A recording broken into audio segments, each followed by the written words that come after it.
My name is Lauren Mitchell. I'm 34 years old. And the strange thing about the moment your future quietly dies is that it never sounds like a disaster when it begins. There's no music, no dramatic pause, no voice in your head telling you to stop before everything collapses. Sometimes, it starts with something as small as a conversation that lingers just a little too long. 3 months ago, I had everything. A man who loved me, a home that felt steady, a life that made sense. His name was Daniel Hayes. We had been together for 9 years, lived together for 6. And somewhere along the way, we became something comfortable, predictable, safe. And I mistook that safety for something that was missing. God, I was so bored. Not with him. That's the part that still haunts me. Not with him. With the version of myself I had become. Daniel was the kind of man people don't write stories about. He didn't try to impress anyone. He didn't need attention. He just showed up every day, without fail. He came home tired, shoulders tense, hands rough from work. He'd kiss me on the forehead like it was instinct. Ask about my day. Make dinner if I hadn't already. Love me in a way that didn't demand anything in return. And somehow, I stopped seeing it.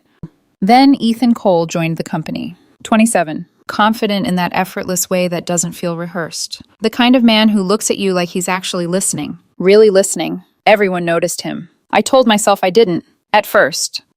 Lauren, can you take a look at this?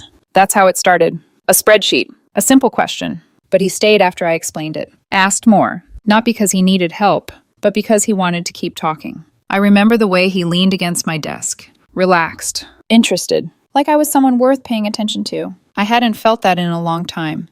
Coffee breaks became routine. Then lunches. Then late nights at the office finishing urgent presentations that somehow always required both of us. He told me about his ex-girlfriend. How she never appreciated him. How she made him feel invisible. And I listened. Nodded. Understood. Because I knew that feeling. Or at least, I thought I did. What about you? He asked one night. We were alone. Office lights dimmed. City glowing outside the windows. What about me? I deflected. You don't talk about your relationship much. I hesitated. That was the moment. The exact moment I could have told the truth. Could have said, I'm happy. I have someone good. I'm not going to cross that line. But I didn't. I exhaled instead. It's fine, I said. Just fine, he asked softly. And something in me cracked. We've just grown comfortable, I admitted. Routine, predictable. Do you feel seen? He asked. The question landed harder than it should have. I didn't answer right away. Because the truth was complicated.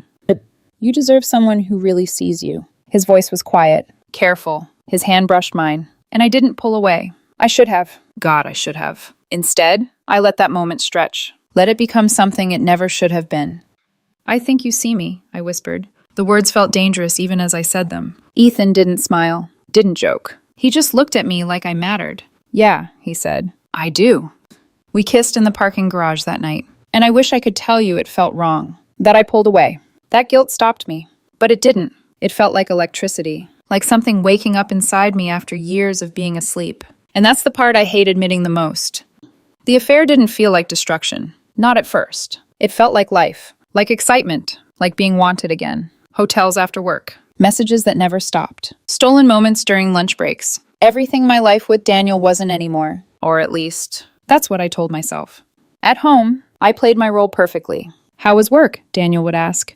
Busy, I'd say. Long day? He'd nod. Smile. Kiss me like nothing had changed. Like I hadn't already started destroying us. And I let him. Every single day.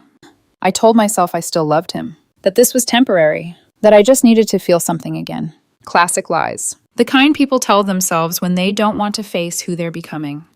I started getting careless. Leaving my phone unlocked. Not deleting messages right away. Getting comfortable. Because Daniel trusted me. Completely. And I used that trust like it was something disposable. The text became more intimate. More dangerous. I miss you. I can't stop thinking about last night. Tell him you're working late. I need you. I'm falling for you. And one night, I typed it back. Me too. And I meant it. That's the worst part. I wasn't just cheating. I was falling in love with someone else, while the man who loved me was planning a future with me. I was living 2 lives, and I thought I was managing it, balancing it, controlling it. I thought I was smarter than the consequences, that I could have both, that I wouldn't get caught. I was wrong. And the moment everything began to collapse was just another ordinary night. It was a Tuesday. Grocery night. Routine. Familiar. Safe. I came home earlier than usual. Ethan's cologne still faint on my skin. I told myself it wasn't noticeable. That I was careful. I always thought I was careful. My phone buzzed while I was in the shower. I had left it on the bathroom counter. Unlocked. A small mistake. One of many. I didn't hear the notification. Didn't see the message light up the screen. Didn't see Daniel walk past. Didn't see him stop. Didn't see his entire world quietly fall apart in his hands. I was still in the shower, humming, thinking I had gotten away with it again. When I stepped out, Daniel was sitting on the bed, my phone in his hand, his face completely still. "Who's Ethan?" And just like that, everything I thought I could control was gone. For a second, I genuinely couldn't breathe. Not because I didn't know what to say, because I knew there was nothing I could say that would save me. Daniel sat on the edge of the bed with my phone in his hand, his thumb resting near the screen like it had burned him, and he still couldn't quite let go. The bathroom was warm from the shower. Steam clung to the mirror. Water slid down my back and onto the tile. And in the middle of all that ordinary, intimate domestic life, my real life ended. "Daniel, don't!" He said it quietly. That was the first thing that terrified me. Not shouting, not rage, not disbelief. Just one word, flat and cold enough to stop my heart. I reached for a towel, suddenly aware of how exposed I was, how pathetic, how ridiculous it felt to stand there half-dressed, while the man I had betrayed held proof of everything I'd done. "It's not what—" He looked up then, and whatever excuse I had been about to give died in my throat. Because his face wasn't angry. It was worse. It was blank. Not empty exactly. More like something inside him had gone still. Like he had already stepped away from me, and I had not caught up yet. "A coworker?" he asked. His voice was calm in a way that made my skin prickle. "A coworker who says she can still taste you?" I closed my eyes. He gave a short, humorless laugh. "She?" he said. "No. Not in this version, right? Ethan. Ethan says he can still taste you. Ethan says last night was worth every lie. Ethan says he's tired of sharing you." I opened my mouth and then closed it again. Because what was I supposed to do? Correct the details? Defend the timeline? Pretend there was some version of this that wasn't exactly what it looked like? Daniel stood up slowly. "There are hundreds of messages here, Lauren." I wrapped the towel tighter around myself, but it did nothing to protect me. "Daniel, please, let me explain." "Explain what?" His tone sharpened for the first time. "How long?" I said nothing. His jaw tightened. "How long?" "4 months," I whispered. The silence after that was unbearable. 4 months. Not one mistake. Not one drunken kiss. Not one terrible night. 4 months of lies folded into breakfasts, errands, lazy Sundays, laundry, movie nights, all the ordinary things that make up a life. Daniel looked down at my phone again, scrolling once with his thumb. 4 months, he repeated, like he was testing whether the words even belonged to reality. Then he read out loud, voice flat. "Tell him you're working late." He scrolled. "I miss your body." Another scroll. "One day you won't have to go home to him." He lifted his eyes to mine. "Did you love him?" That question hurt more than everything else. Not because I didn't deserve it, because I didn't know how to answer without making the damage even worse. "I don't know." He nodded once, very slowly. "Of course." "It got complicated," I said, hating myself the moment the words left my mouth. "Complicated?" There it was again, that tiny broken laugh. "Is that what we're calling betrayal now?" Tears burned my eyes. "I never meant for this to happen." "No," he said. "You just kept choosing it after it did." I started crying then. Real crying. Messy, ashamed, useless. But even through it, I knew how unfair it was. My tears were not the tragedy in that room. He was. He set my phone down carefully on the dresser as if it disgusted him. Then he walked past me. I turned, panicked. "Where are you going?" He paused at the bedroom door, but didn't look back. "I can't stand to be near you right now." Then he left.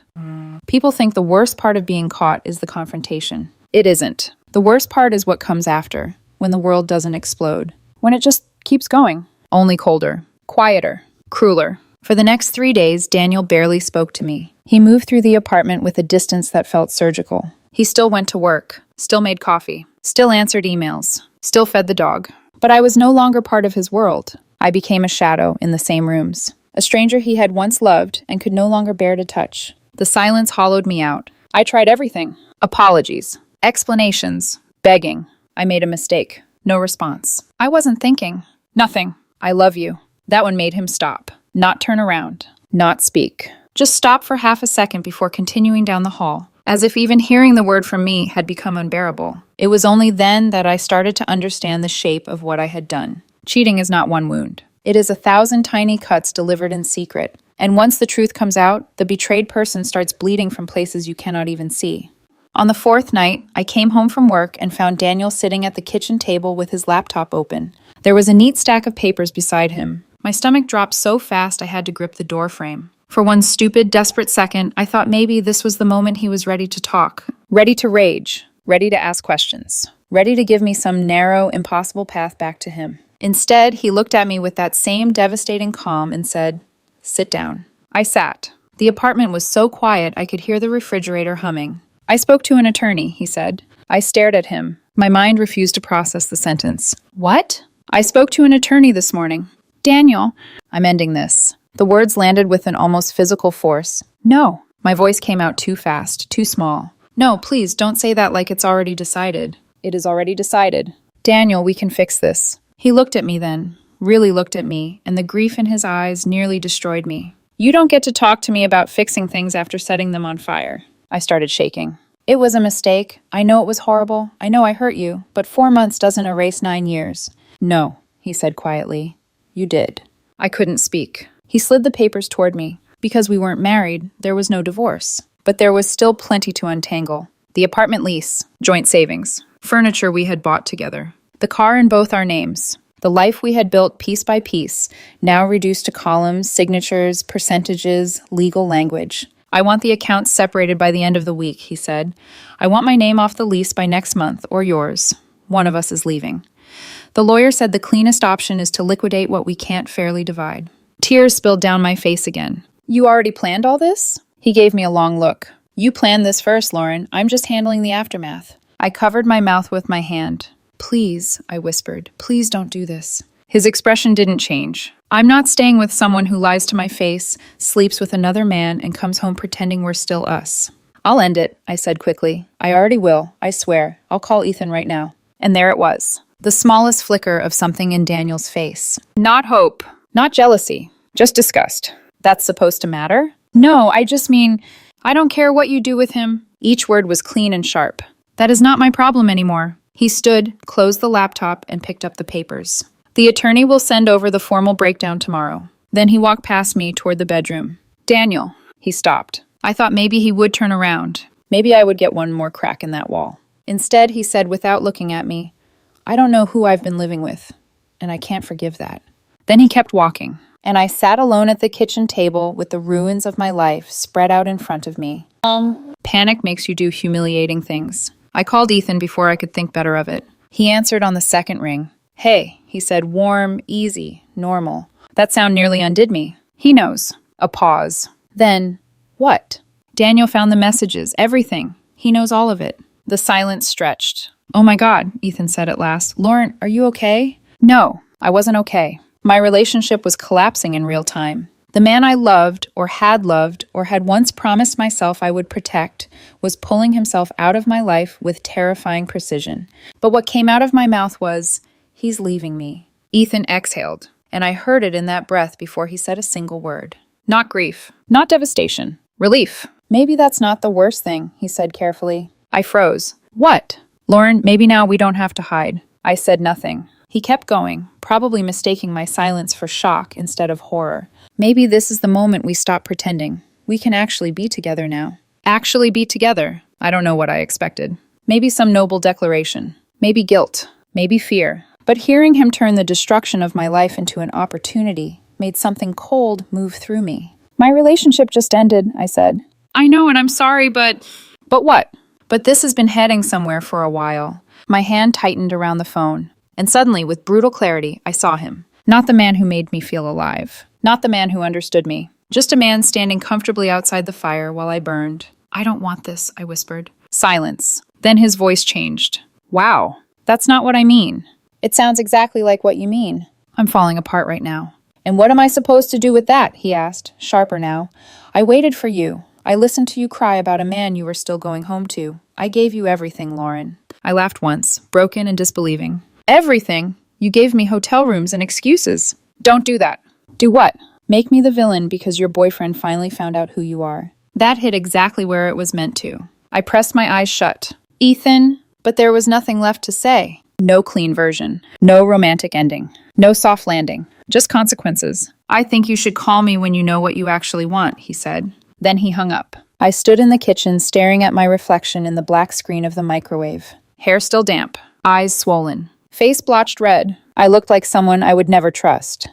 Daniel moved out a week later. Or maybe I should say he extracted himself, because moved out sounds emotional. Messy. What he did was efficient. He packed his clothes, his books, the framed photo from his desk, the coffee grinder his sister gave him for Christmas, the dark green chair he used to read in on Sundays. He took what was his, left what could be split later. No yelling, no scene, no last-minute fight with tears and slammed doors. That would have been easier to survive. Instead, he behaved like a man handling the estate of someone already dead. I followed him from room to room on the last morning, trying to say things that sounded meaningful and only hearing desperation. You don't have to go. He zipped a duffel bag shut. I do. We can take time. He lifted a box. I already have. I love you. That made him look at me. And for one terrible second, I thought I saw something soften. But it wasn't softness. It was sorrow. You keep saying that, he said quietly, and I keep wondering whether you even know what that word means. I broke then. Not elegantly. Not in some cinematic way. I sat down on the edge of the couch and sobbed with my face in my hands while he carried the last box to the door. When he came back in, he set his keys on the counter. Our apartment keys. The sound they made against the stone was so small, so final. Daniel, please. He stood there looking at me, and what shattered me wasn't anger. It was absence, the complete and terrible absence of hope. I need you to make the financial separation easy, he said. Don't drag this out just because you can't accept what you did. Then he picked up his overnight bag. I stood so quickly I nearly stumbled. Is there really no chance? He exhaled slowly. When he answered, his voice was tired more than cruel. No. One word. Clean. Absolute. I took a step toward him. He stepped back. That hurt more than I can explain. I would have forgiven almost anything, he said. A bad fight. Money problems. Grief. Depression. Distance. We could have worked on any of that. His eyes met mine. But not this. Not months of lying. Not looking me in the face every day and choosing someone else anyway. My chest caved in. He opened the door. Then he hesitated just barely. And I knew I would remember the next moment for the rest of my life. Because it was the moment I understood I was no longer the person he came home to. I was the person he had to escape. Goodbye, Lauren. Then he left. The door closed softly behind him. Softly. That was the awful thing. Not a slam. Not violence. Not fury. Just a quiet click. Like the house itself had decided I no longer belonged in the life we made there. I stood in the center of the living room, listening to the silence he left behind. And for the first time since being caught, I understood this wasn't a crisis I could manage. It was a loss, a real one, permanent, and I had caused every second of it. The silence didn't just stay in the apartment. It followed me everywhere, into the car, into the office, into every moment where I used to exist without thinking. Now everything felt exposed. Like the world knew. Like I was walking around with something written across my forehead that everyone else could read. Daniel didn't call, didn't text, didn't check in. And that was somehow worse than anger. Because anger means you still matter. Silence means you don't. The financial separation happened quickly. Too quickly. Cold emails from lawyers. Spreadsheets. Percentages. Numbers that used to represent our future now reduced to lines being cut cleanly in half. Our joint savings split. Furniture, cataloged and divided. The couch we picked together on a rainy Saturday afternoon, gone. The dining table where we had celebrated birthdays, sold. Even the stupid little coffee mugs we argued over at the store, split into two separate lives. It wasn't just things. It was memories being dismantled piece by piece. I tried calling him once. Just once. It rang, then went to voicemail. I didn't leave a message. Because what could I possibly say that wouldn't sound like another lie? Nahab. Ethan didn't call either. Not after that last conversation. Not after I chose grief over him. At first, I told myself he just needed space. That he would come back. That maybe, somehow, there was still something there worth saving. But deep down, I already knew the truth. What we had only existed in the shadows. And once the lights came on, there was nothing left to hold on to. Work became unbearable. Office gossip spreads fast. Faster than you think. Faster than you can contain. I'd walk into a room and conversations would stop. Not always. But enough. Enough to make me feel it. Enough to know. People didn't confront me. They didn't have to. Judgment doesn't always come out loud. Sometimes it's just a glance. A pause. A shift in tone. Yeah. Ethan avoided me completely. We passed each other in the hallway once. He looked straight through me. Like I was a stranger. Like I had imagined everything between us. And maybe in a way I had. A week later, HR called me in. The meeting was short, professional, devastating. There was a relationship that violated company policy. We've reviewed the situation. We're offering you a transfer. A transfer. 6 hours away. Different office. Lower profile. A quiet way to make the problem disappear. My whole life is here, I said, my voice thin. The woman across from me didn't soften. Your life has already changed, Ms. Mitchell. That was it. No sympathy. No discussion. Just consequences. I took the transfer. What else was I going to do? Stay in a place where every hallway felt like a courtroom? Where every face reminded me of who I had become?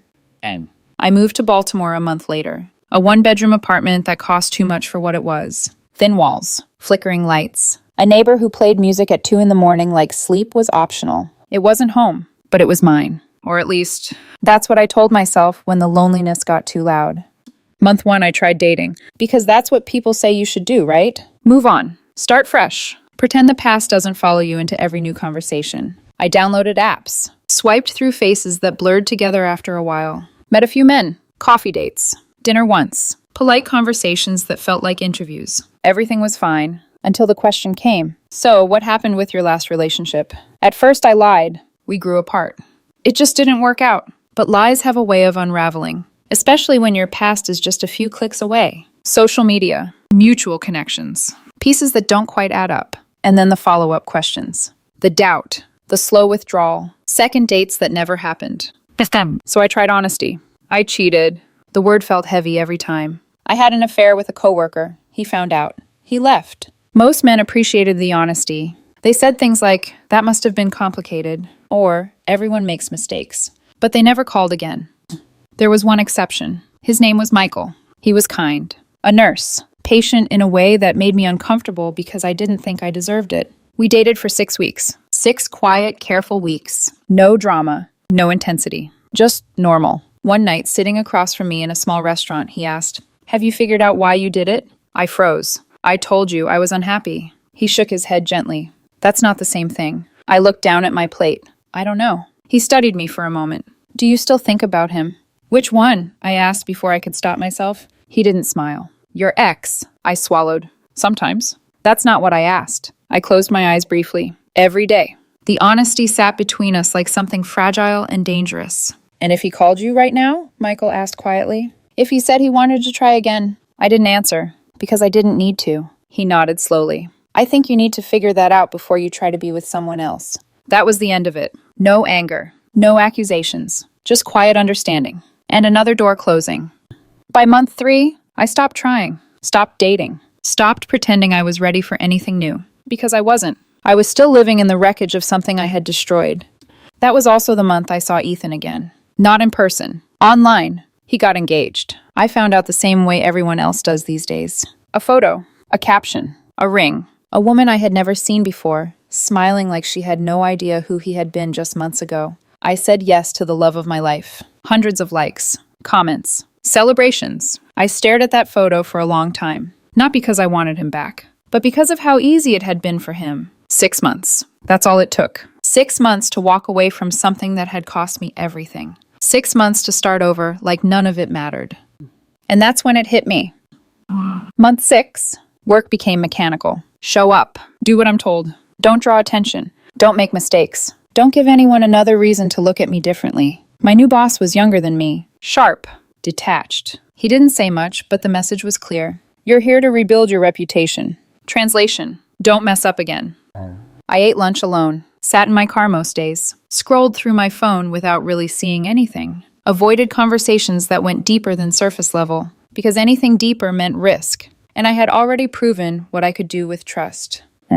By month 8, I tried therapy. Not because I wanted to. Because I couldn't keep living inside my own head like that. Dr. Reynolds listened to everything. Didn't interrupt. Didn't judge. Just listened. When I finished, she asked one question. Why did you cheat? I laughed, tired and hollow. I told you I was bored. I felt invisible. She tilted her head slightly. And instead of communicating that, you chose betrayal. When you say it like that, that's what it is. I looked away. I didn't think it would go that far. She nodded slowly. But it did. And you kept choosing it. There it was again. That word, choosing. I didn't wake up one day and decide to destroy my life, I said quietly. No, she agreed. You did it gradually, in small decisions, over time. I swallowed hard. That doesn't make it better. No, she said gently. It makes it a pattern. I stopped going after a few sessions. Not because she was wrong, because she was right, and I didn't know how to fix something that felt that deeply broken. Hey. By month 10, my mom called. We talked about nothing at first. Work, weather, small, meaningless things. Then she said, I saw Daniel. Everything inside me went still. Where? At the grocery store. I gripped the phone tighter. How did he look? Good, she said softly. Really good. I closed my eyes. He wasn't alone. Of course he wasn't. I forced myself to ask anyway. Was he happy? A pause. Yes. That word hurt more than anything else she could have said, because it meant he had found something beyond me. Something better, or at least, something that wasn't me. You need to let him go, she said gently. I didn't answer, because I didn't know how. That night, I sat alone in my apartment. Lights off, city noise filtering through the thin windows. And for the first time, I stopped blaming the situation. Stopped blaming Ethan. Stopped blaming boredom. Stopped blaming anything except myself. I had done this. Every lie. Every message. Every moment I chose excitement over loyalty. I had built this outcome piece by piece. And now, I was living in it. Alone. The worst part wasn't the apartment, or the job, or even the loneliness. It was the clarity. The understanding of exactly where I had gone wrong, and knowing I couldn't undo any of it. And still, despite everything, despite the distance, the silence, the finality of it all, there was one truth I couldn't escape. I still loved him, and that love had nowhere left to go. Time doesn't fix anything. That's the lie people tell because the truth is harder to live with. Time doesn't heal. It just creates distance between who you were and the version of you who has to carry what you did. A year passed, then another, and somehow, my life kept moving forward without ever really changing. Same apartment, same job, same quiet routine that felt more like survival than living. Wake up, work, come home, eat something that barely counted as a meal, fall asleep with the TV on just to avoid the silence. Repeat. Daniel didn't exist in my life anymore. Not in any real, tangible way, but he existed everywhere else. In memories, in habits I couldn't break, in the empty space beside me in bed. I made the mistake of looking him up. It started small, just curiosity, just wanting to know if he was okay. That's what I told myself. But curiosity is dangerous when it's rooted in regret. His profile was public, or maybe he had made it public. I'll never know. What I do know is that I saw everything. Photos of a new apartment. Modern, bright, clean in a way that felt intentional. Like a fresh start. Photos with friends. Smiling,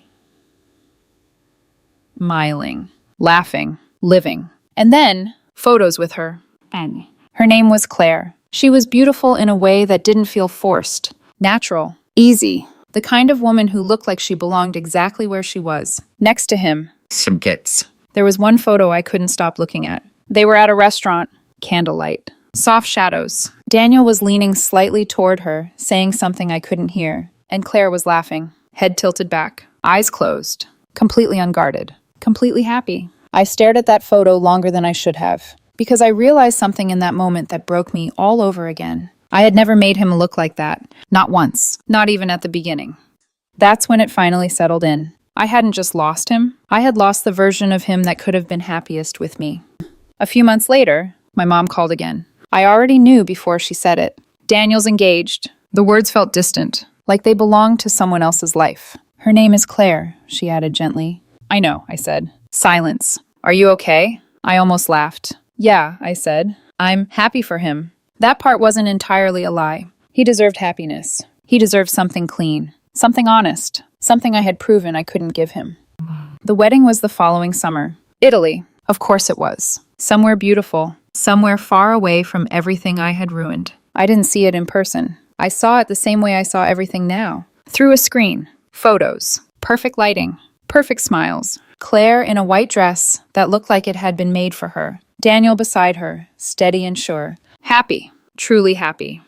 There wasn't a single trace of me anywhere. No mention. No shadow. No evidence that I had ever existed in his life. 9 years. Gone. Erased. Like I had been a rough draft he decided not to keep. I told myself that was fair. That was what moving on looked like. But knowing that didn't make it hurt any less. The lowest moment came on a night I wish I could forget. But I won't. Because I deserve to remember it. I had been drinking. Alone. which had become a pattern I tried not to think too much about. One drink turned into three. Three turned into enough to stop caring about consequences. I stared at his number for a long time. I never deleted it. I don't know why. Hope, maybe. Or punishment. Probably both. I called him. It rang. Once. Twice. 3 times. And then, he answered. Hello? Hearing his voice again after all that time felt like reopening a wound that had never really closed.